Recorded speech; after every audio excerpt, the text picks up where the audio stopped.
Sean, congratulations. You won the Battle of the Seans out there on table one. How did it feel? Yeah, it was funny because obviously on tour now we have the battle of the Wilsons, Gary and Kyron. Today we had the battle of the Williamses with Robbie and Mark, and tonight we had the battle of the Seans. If my mother hadn't had a massive twitch up when she went to the registry office to name me and to register me when I was born, our names would have been spelt the same way. So I'm always slightly envious of the S-E-A-N spelling. Yeah, you look good. Obviously you had two very tough games against Ryan Thomason and Marco Fu tonight. It seemed a little bit more plain sailing for you? I think, perhaps it felt plain sailing because, I thought we both played to a very high level. The frames took quite a traditional pattern. There wasn't any really long protracted frames. But I thought we both, despite obviously being very flattered with the scoreline, I thought Sean played some wonderful snooker as well. And I think when you get two good players playing good snooker, you're always going to be in for a good, entertaining night. Yeah, absolutely. I mean, we can't speak to you without talking about sort of the multiple cue system that you've adopted. Can you just talk to us about that and sort of how you used it today, for example? Yeah, well, I mean, the second cue hasn't actually been used yet out in the arena.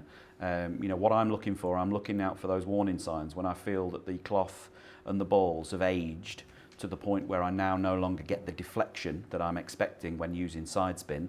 That's when I'll bring cue number 2 out. We're now into day 4 or 5 of the event, and that's the time where you would expect conditions to just start deteriorating. When the balls and the cloth leave their respective factories, they both leave it with a sheen on them, and it's that sheen that gives us the deflection. And so as that wears, the deflection decreases, and as I say, at that point you'll see cue number 2 come out.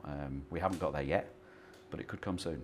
Could you potentially change it during a match? Would that be something you would do, or would you? Oh, yeah, I mean, that's the idea. Yeah. That's the cue. I'm taking both of the cues out with me, and once I see the clues, and I've spent a long time researching what those clues are, once I see those clues starting to come through into the game, you'll see me make the switch.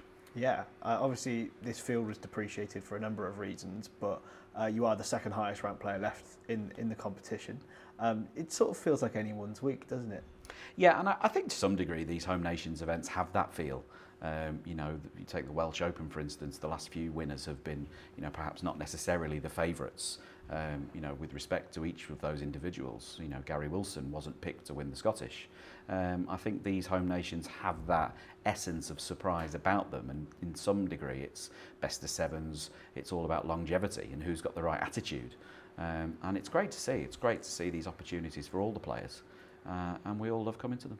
Yeah, talking of Gary and talking about opportunities for players, we've seen Stan Moody. You could potentially meet him in the quarterfinals if you both win your round of 16 matches.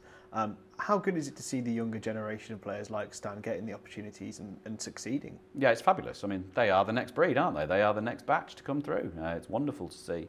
Obviously, everyone knows I'm in Camp Moody. I've been asked by the family some time ago to get involved and help.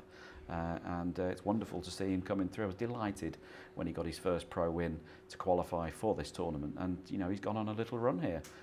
Wonderful to see, and himself and Liam Pullen and others are the names for the future.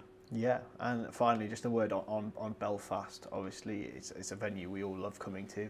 How good has it been to be back in this city? No, it's wonderful. I think I tweeted before the tournament that it is one of my favourite stops, and I think it's one of everyone's favourite stops on the tour of all the places we go. It's obviously very near for me. I only live 2 hours down the road in Dublin, but this island, the island of Ireland, is a bit of a sporting mecca. And the success of this event here only for me highlights the shame that we don't have a professional event in the Republic of Ireland.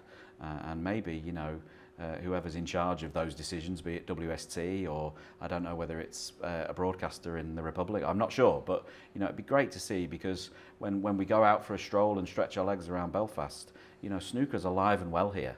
And as someone who lives on the island, I can promise you that snooker's very, very popular here. And it'd be great to one day have a professional event in the Republic as well.